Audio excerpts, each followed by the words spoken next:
Hello everyone, welcome to Sunshine Study. So इस video में cover करेंगे आईबीपीएस क्लर्क की कंप्लीट स्ट्रैटेजी शेयर करूँगी।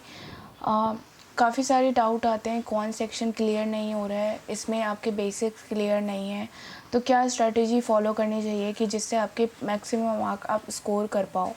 देखिए, मैंने सारे सेक्शंस के लिए एक टू डू लिस्ट तैयार की है आईबीपीएस क्लर्क 2021 के लिए, तो आप उसको फॉलो कर सकते हैं। ये आपको इसको डेली आपको फॉलो करनी है ताकि आप लोगों का जो एग्ज़ाम है प्री प्लस मेंस दोनों ही आपके क्लियर हो जाए। तो आप लोग इस वीडियो को जाके चेक कर सकते हो, लिंक आपको डिस्क्रिप्शन बॉक्स में मिल जाएगा। अब बात कर लेते हैं क्वांट सेक्शन की, क्या प्रॉपर स्ट्रेटजी होनी चाहिए जो आप लोगों को फॉलो करनी है, राइट। सबसे पहले हम बात करेंगे प्री एग्ज़ाम के लिए। प्री एग्ज़ाम में आप लोगों को क्या करना है, देखिए 35 क्वेश्चंस होते हैं जो कि आपके 20 मिनट्स आपको मिलते हैं सॉल्व करने के लिए। अगर मैं 35 क्वेश्चंस को दो पार्ट में कवर करूं तो 25 मार्क्स के जो क्वेश्चन होते हैं वो आपके DI quadratic equation, number series and simplification, approximation. अगर मैं वेटेज की बात करूं तो डीआई 5 नंबर का, क्वाड्रेटिक इक्वेशन 5 नंबर की नंबर सीरीज़ एंड 10 मार्क्स का आपका सिंप्लीफिकेशन और 5 मार्क्स का आपका अप्रॉक्सीमेशन। अगर मैं बात करूँ टाइप ऑफ क्वेश्चंस की जो आपको प्रैक्टिस करने हैं, देखिए डीआई में आपको 5-5 के सेट पे अगर आप डेली बेसिस पे प्रैक्टिस कर सकते हो, bar graph, line graph, tabular, pie chart आपका हमेशा सिंगल आता है प्री में, मेंस में आपका डबल पाई चार्ट आता है, प्री में आपका सिंगल पाई चार्ट आता है, तो इस चीज़ को ध्यान रखना। तो उसी हिसाब से अपने प्रैक्टिस करें। केस लेट भी आपका कई बार प्री में आ जाता है लेकिन इतना टफ नहीं आता है। टाइप मैं बता देती हूँ क्वेश्चन के, किस टाइप का केस लेट आता है। एक होता है आपका जो वेन डायग्राम बेस्ड आपका केसलेट आता है, दूसरा होता है टेबुलर फॉर्म में आ जाता है, तीसरा होता है कि आपका इक्वेशन बेस्ड केसलेट आता है। कई बार इक्वेशंस बन जाती हैं, कई बार एक टेबल बन जाती है और कई बार वेन डायग्राम के क्वेश्चन पे आपका पूछ लिया जाता है। और 5-5 मार्क्स के आपको बार ग्राफ डेली बेसिस पे करने हैं, लाइन ग्राफ, टेबलर। तो ये शिफ्ट पे डिपेंड करता है कि कौन सी शिफ्ट में कौन सा केसलेट या फिर डेटा इंटरप्रिटेशन पूछा जा रहा है, ठीक है। तो 5 मार्क्स आपके यहाँ पे कवर हो गए। अब पढ़ना कहाँ से, ये भी सुन लीजिए। एक ऑलिव वुड की बुक है, ठीक है, जो डीआई और डीएस दोनों उसमें कवर हो जाएंगे आपकी, डीआई और डीएस। तो डेटा इंटरप्रिटेशन उसमें प्री प्लस मेंस दोनों के लिए है, काफ़ी अच्छा लेवल है। बहुत सारे क्वेश्चंस हैं जो प्रैक्टिस करने के लिए आपको मिल रहा है। अगर आपके सामने एक बुक होती है प्रैक्टिस करने के लिए तो वो आपको कॉन्फिडेंस भी बढ़ाती है और साथ ही साथ आपके जो ट्रिक्स होते हैं वो भी आपको बहुत सारी देती है, जिससे आप कम टाइम में सॉल्व कर लेते हो और आपकी स्पीड भी बढ़ जाती है। तो प्रैक्टिस करें, जितना ज़्यादा डेटा इंटरप्रिटेशन और डीएस की प्रैक्टिस कर सकते हो उतना ज़्यादा करें। अब देखो डीएस जो होता है वो आपका मेंस में पूछ लिया जाता है और कई बार प्री में भी इसके 5 क्वेश्चन आ जाते हैं। इसको छोड़ के अभी मैं पहले बात कर लेती हूँ क्वाड्रेटिक इक्वेशन की। क्वाड्रेटिक इक्वेशन के अगर आपके बेसिक्स क्लियर हैं, शॉर्ट ट्रिक्स क्लियर हैं, तो मैंने अपने चैनल पे कराई हैं। अगर आपको नहीं क्लियर है, टाइप ऑफ क्वेश्चंस नहीं पता, तो आप जाके चेक कर सकते हो, लिंक मैं डिस्क्रिप्शन बॉक्स में दे दूँगी, राइट। चलिए 5 मार्क्स आपके इधर से कवर हो गए, ठीक है। नंबर सीरीज़ आपकी दो टाइप की आ जाती हैं, wrong number series and missing number series. आपको दोनों टाइप की आनी चाहिए। लेटेस्ट पैटर्न पे आप सॉल्व कर सकते हो। अभी जितने भी रिसेंट में पेपर हुए हैं, आईबीपीएस, आरआरबी, एसबीआई क्लर्क, सबके नंबर सीरीज़ इकट्ठे कर लो और उनको सॉल्व करो और प्रीवियस ईयर के क्वेश्चन सॉल्व करो। और अगर आपको लेटेस्ट पैटर्न सर्च करते हो इंटरनेट पे या यूट्यूब पे, अगर कोई कराते हैं सर या मैम, आप तो किसी के भी फॉलो कर सकते हो, लेटेस्ट पैटर्न पे होने चाहिए। सिंप्लीफिकेशन, अप्रॉक्सीमेशन, इसमें मुझे बताने की ज़रूरत नहीं है, बहुत सारी बुक्स आती हैं। अगर आप सिंप्लीफिकेशन करना चाहते हो तो प्रीवियस ईयर के क्वेश्चन ही उठा लो, वो सारे सॉल्व कर लो, प्रैक्टिस कर लो, आपका यहाँ से काम हो जाएगा, ठीक है। तो ये तो बात हो गई यहाँ पे आपकी इस वाले पोर्शन की, कहाँ से क्या करना है और कैसे कैसे सॉल्व करना है, राइट। तो 25 मार्क्स आपके यहाँ पे कवर हो गए। अब ये भी सुन लीजिए कि कितना टाइम यहाँ पे देना है आपको। यहाँ पे आपको 12 से 13 मिनट में सॉल्व करना है, इससे ज़्यादा टाइम नहीं देना है। इससे ज़्यादा अगर टाइम दोगे तो आप स्कोर नहीं कर पाओगे अच्छे मार्क्स, ठीक है। स्कोर तो कर लोगे मार्क्स, बट अच्छे मार्क्स स्कोर नहीं कर पाओगे, राइट। तो 12 से 13 मिनट आप दे सकते हो। स्पीड बढ़ाने की कोशिश करो तो और ज़्यादा कम टाइम लगेगा। अब बात करेंगे बचे हुए 10 मार्क्स की, जिसमें आपका वेरी करता है। कई बार किसी शिफ्ट में आपका डीएस आ जाता है, डीएस प्लस अर्थमेटिक के क्वेश्चन आ जाते हैं। किसी शिफ्ट में आपका सिर्फ अर्थमेटिक आता है, ठीक है, 10 मार्क्स का। अब जिसमें अर्थमेटिक आता है तो उसमें आपको सारे चैप्टर्स क्लियर होने चाहिए। अब ये जो डीएस का पोर्शन है ना, ये भी अर्थमेटिक के ऊपर बेस्ड होता है, तो आपको अल्टीमेटली अर्थमेटिक पढ़ना ही पड़ेगा, बेसिक्स क्लियर होने ही हैं आपके। अब मैं बता देती हूँ जो डीएस के क्वेश्चंस होते हैं वो जनरली पूछे कैसे जाते हैं। देखो, अगर आपको मैक्सिमम मार्क्स स्कोर करना है तो थोड़ा सा यहाँ पे स्मार्ट होने की ज़रूरत है। डीएस के क्वेश्चंस ज़्यादातर boat and stream, train, time and work, right, और यहाँ पे एज के ऊपर आते हैं ये डीएस के क्वेश्चंस, ठीक है, क्योंकि ये फॉर्मूले बेस्ड होते हैं और यहाँ पे मेंशुरेशन। तो फॉर्मूले बेस्ड जो चैप्टर्स हैं उनको तो आपको पढ़ना ही पढ़ना है अर्थमेटिक के चैप्टर्स में, ठीक है। अर्थमेटिक के जो चैप्टर हैं जिसमें फॉर्मूलेस के ऊपर, वैसे तो सारे चैप्टर्स हैं फॉर्मूले के ऊपर हैं, बट जो चैप्टर फॉर्मूले के ऊपर हैं वो आपको करने ही करने हैं, ठीक है। जो सिर्फ फॉर्मूले के ऊपर ही आपके क्वेश्चन सॉल्व हो जाते हैं वो वाले चैप्टर की बात कर रही हूँ। फॉर्मूलेस तो हर किसी चैप्टर्स में लगते हैं। बचे हुए जो 5 मार्क्स का अर्थमेटिक होता है उसमें थोड़ा सा आपका लेवल ठीक ठाक हो सकता है, तो अगर आपको आता है तो ठीक है, नहीं आता है तो कोई बात नहीं। बट 10 में से एटलीस्ट 5 क्वेश्चंस ऐसे होते हैं जो इजी टू मॉडरेट लेवल के होते हैं, जो आप कर सकते हो, तो उनको सॉल्व करने की कोशिश करो अपने एग्ज़ाम में। बाकी फॉर्मूलेज और बेसिक्स ये दोनों चीज़ें जो आपको क्लियर करनी पड़ेंगी। प्री में अगर आप काम चला लोगे तो मेंस में करना ही होगा, क्योंकि मेंस में जो होता है वो आपका पूरा पेपर अर्थमेटिक के ऊपर बेस्ड होता है, ठीक है।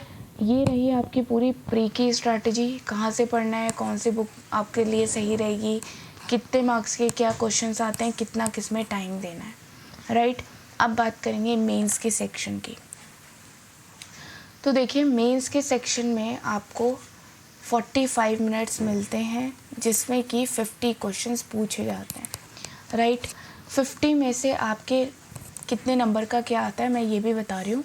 5 मार्क्स के आपके 4 डीआई आते हैं, ठीक है, यानी कि 20 मार्क्स का आपका यहाँ पे डीआई हो गया, ठीक है। अब इन 4 डीआई में से डिपेंड करता है, उनके ऊपर डिपेंड करेगा कि वो क्या देना चाह रहे हैं। वैसे 3 डीआई आपके जो होते हैं 5-5 नंबर के, वो होते हैं आपके bar graph, line graph, tabular and pie chart. इनमें से कोई भी आपके एक एक डीआई पूछ लिया जाएगा 5 नंबर के, और 2 डीआई होते हैं केसलेट के। अगर उनको 2 नहीं देना होगा तो वो 1 देंगे, या फिर अगर एक देना होगा तो इनमें से कोई एक डीआई बढ़ जाएगा, ठीक है। तो टाइमिंग के ऊपर भी वो अपना क्वेश्चन सेट करते हैं, तो जिस हिसाब से जितने क्वेश्चन में टाइम लगेगा तो उस हिसाब से पेपर आपका बनाया जाता है। तो कई बार 1 केसलेट भी आ जाता है, कई बार 2 भी आ जाता है, ठीक है। तो एटलीस्ट 4 डीआई आपके पूछ लिए जाते हैं। अब यहाँ पे किस टाइप के डीआई पूछ लिए जाते हैं ये भी सुन लीजिए। देखिए, डीआई ज़रूरी नहीं है कि हमेशा परसेंटेज के ऊपर आए या एवरेज के ऊपर आए, राइट। डीआई आपके अर्थमेटिक के ऊपर भी आ सकते हैं, पार्टनरशिप पे आ सकता है, प्रॉफिट लॉस पे आ सकता है, सिंपल एंड कंपाउंड इंटरेस्ट पे आ सकता है, और आपका ये तीनों चैप्टर्स है, एवरेज पे भी आ सकता है। तो ये जो चैप्टर्स है प्रोबेबिलिटी पे भी एक बार डीआई देखी गई थी, तो प्रोबेबिलिटी पे भी डीआई आ जाती है। तो ये जो चैप्टर्स है ना, ये आप डीआई के ऊपर जो डीआई के क्वेश्चन सॉल्व करोगे तो उसमें इन चैप्टर्स को भी कवर करना। अगर इन चैप्टर से रिलेटेड कोई डीआई है तो उसको सॉल्व करके ज़रूर जाना। बुक मैंने बता दी, ऑलिव वुड की बुक है, उसमें आपको हर टाइप के डीआई मिल जाएंगे, ठीक है। इन चैप्टर्स के अगर ऊपर कोई डीआई के ऊपर क्वेश्चन है तो आप उनको सॉल्व करके ज़रूर जाना एग्ज़ाम में। केसलेट मैंने बता दिए कितने टाइप के केसलेट आ जाते हैं, तो वही आपका प्री में होगा, वही आपका मेंस में होगा, लेवल थोड़ा ऊपर नीचे हो जाएगा।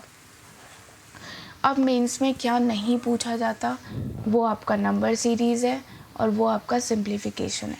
क्वाड्रेटिक इक्वेशन 1 या 2 नंबर की आ जाती है अगर अर्थमेटिक के क्वेश्चन आपके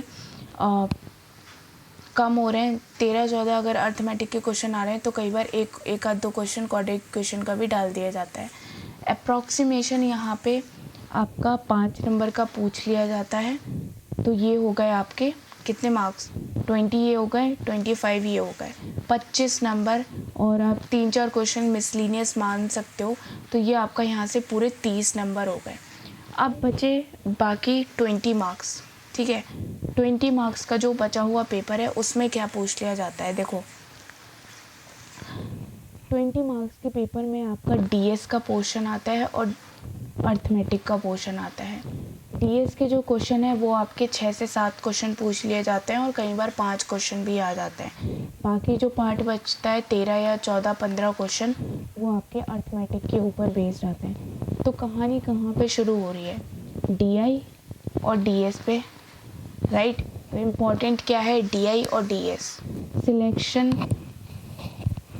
में ज़्यादा स्कोर करना, मतलब जो सिलेक्शन आपका बाउंड्री लाइन पे हो रहा है वो तो ये कवर कर लेता है, बट आजकल कंपटीशन इतना टफ है कि आपको सिंप्लीफिकेशन, अप्रॉक्सीमेशन, क्वाड्रेटिक इक्वेशन और लो लेवल की डीआई से कुछ नहीं होगा। कट ऑफ इतनी जाती है कि आपको डीआई और डीएस और अर्थमेटिक का पोर्शन बहुत अच्छे से आना चाहिए, क्योंकि मेंस एग्ज़ाम में वही सारे क्वेश्चंस पूछ लिए जाते हैं, ठीक है। तो इस चीज़ पे थोड़ा सा ध्यान रखिएगा, क्या क्वेश्चन कितने वेटेज का आता है और किस पे कितना ज़्यादा ध्यान देना है। ये सारी चीज़ें मैंने आप लोगों को बता दी, पैटर्न भी बता दिया और बुक भी बता दी। और अगर अर्थमेटिक के क्वेश्चंस आपको चाहिए तो प्रीवियस ईयर में जितने क्वेश्चंस आए हैं और अभी इसी ईयर में जितने क्वेश्चंस आपके पेपर हो चुके हैं सबके अर्थमेटिक के क्वेश्चंस ले लो। मेमोरी बेस्ड मिलते हैं तो वो भी ले लो, और लेटेस्ट पैटर्न पे आप सर्च कर सकते हो इंटरनेट पे या यूट्यूब चैनल पे, तो आपको वहाँ से भी हेल्प हो जाएगी। पैटर्न बता दिया, टाइम कितना कितना देना है ये भी बता देती हूँ मैं आपको। मेंस एग्जामिनेशन में देखिए 45 मिनट का टाइम होता है, तो जो डीएस और अर्थमेटिक का पोर्शन होता है उसमें आप एटलीस्ट इसमें 25 से 30 मिनट आप इसमें दे सकते हो। बाकी जो डेटा इंटरप्रिटेशन का होता है उसमें आप बाकी का टाइम दे सकते हो, ठीक है। बाकी का टाइम आपके लिए काफ़ी होगा, 15 से 20 मिनट आप दे सकते हो, जिसमें आपका पोर्शन स्ट्रॉन्ग है उसमें आपको ऑब्वियस सी बात है कम टाइम मिलेगा। तो इस टाइप से आप अपना टाइमिंग डिवाइड कर सकते हो, राइट। अपना टाइम मैनेज करके चलना और स्पीड प्लस एक्यूरेसी के साथ चलना, यही आपका सिलेक्शन दिलाता है। एक टाइम, स्पीड और एक्यूरेसी। टाइम कितना किसको देना है ये मैं आपको बता चुकी हूँ। स्पीड आपके ऊपर है, जितनी ज़्यादा प्रैक्टिस करोगे उतना ज़्यादा आपके लिए बेनिफिट करेगा। और यस, स्पीड अगर आपने की हुई है तो आपकी एक्यूरेसी अपने आप आ जाती है। बेसिस क्लियर है, सभी चीज़ में स्ट्रॉन्ग हो तो एक्यूरेसी आपकी होती है, ठीक है। चलिए, ये वीडियो यहीं पे एंड होती है। आप मुझे फॉलो कर सकते हो इंस्टाग्राम, टेलीग्राम, फेसबुक पेज पे।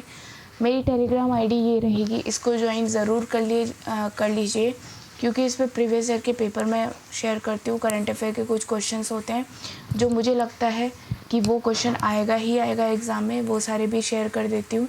तो इसको जाके ज्वाइन ज़रूर कीजिए, आपको लिंक डिस्क्रिप्शन बॉक्स में मिल जाएंगे सभी के।